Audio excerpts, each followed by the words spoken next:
الرحمن الرحيم الحمد لله رب العالمين الرحمن الرحيم مالك يوم الدين إياك نعبد وإياك نستعين اهدنا الصراط المستقيم صراط الذين أنعمت عليهم غير المغضوب عليهم ولا الضالين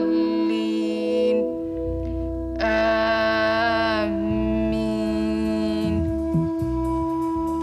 O Allah, as I lie here wounded, my spirit broken, I hear in my head the judge's voice as he pronounces me guilty. The sentence I have to serve is in your words. The woman and the man guilty of adultery or fornication, flog each of them with 100 stripes. Let no compassion move you in their case, in a matter prescribed by Allah. If ye believe in Allah and the last day, and let a party of the believers witness their punishment.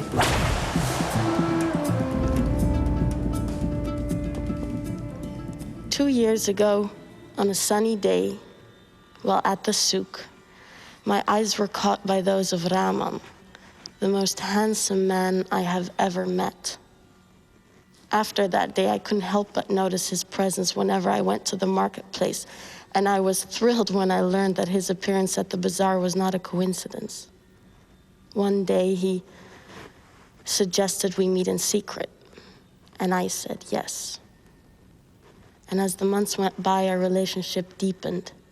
What is more, out of our love, a new life started to grow. Our happiness did not go unnoticed, and before long, envious eyes gave way to malicious tongues. Let's ignore these people, Rahman and I said to each other, and trust in Allah's mercy. Naive, young, and in love perhaps. But we thought your holiness was on our side.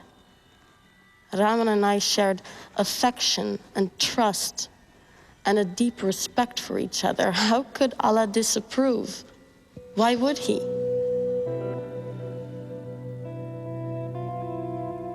When I was 16, my father broke the news to me in the kitchen. You are going to marry Aziz, he said. He's from a virtuous family and will take good care of you.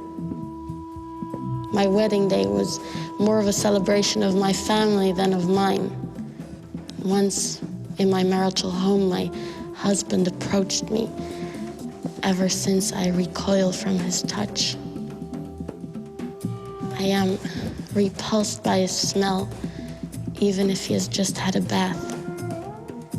Yet, O Allah, I obey his command sanctioned by your words.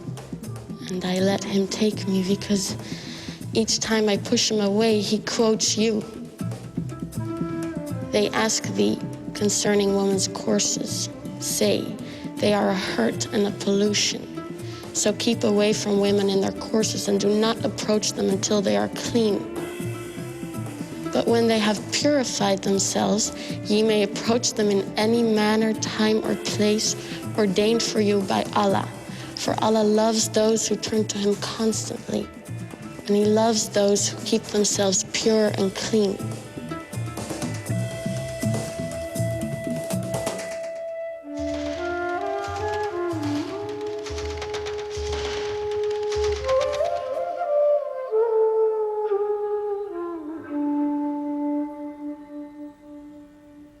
Oh Allah, Most High, you say that men are the protectors and maintainers of women because you have given the one more strength than the other. I feel at least once a week the strength of my husband's fist on my face.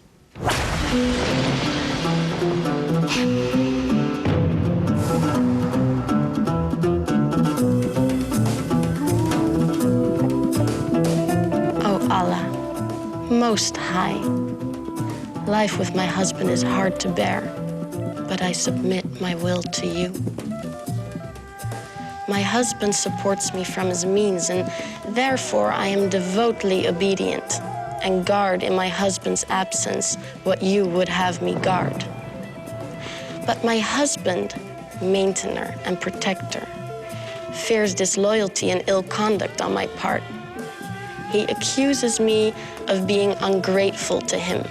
He always finds a reason to doubt my loyalty to him. And after a series of threats and warnings, he starts to beat me.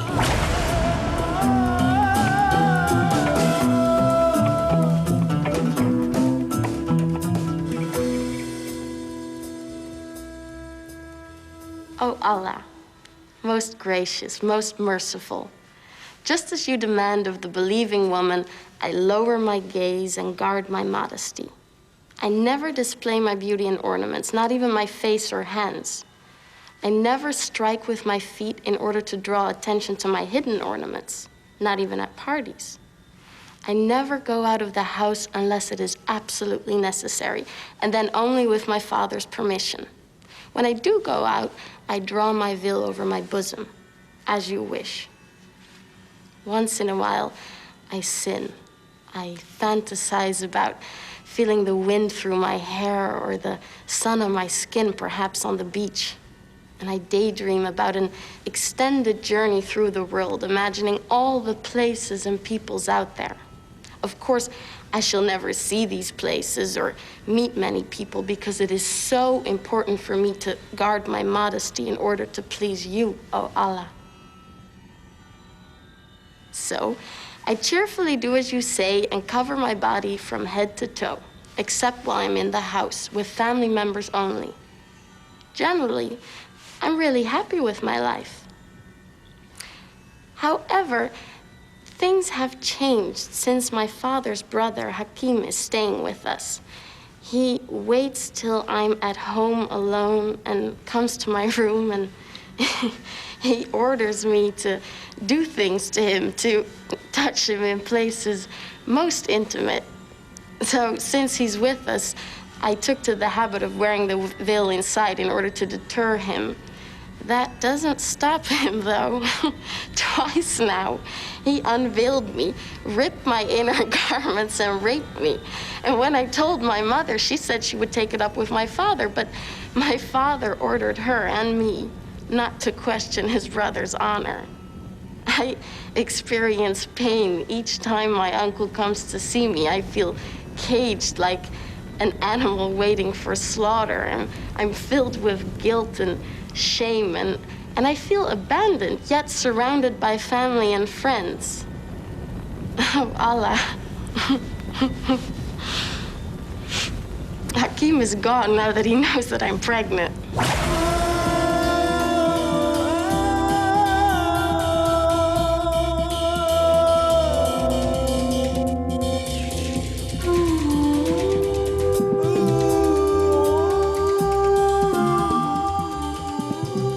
The verdict that has killed my faith and love is in your holy book. Faith in you, submission to you, feels like self-betrayal. Oh Allah, giver and taker of life, you admonish all who believe to turn towards you in order to attain bliss. I have done nothing my whole life but turn to you. And now that I pray for salvation under my veil, you remain silent, like the grave I long for.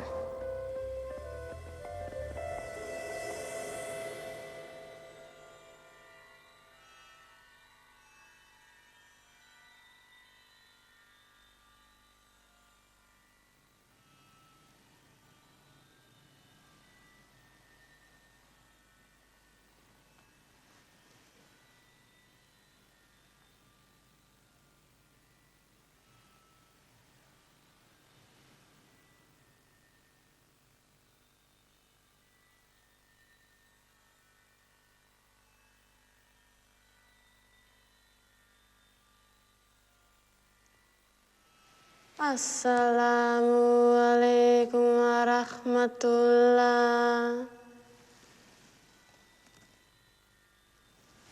Assalamualaikum warahmatullah. warahmatullah.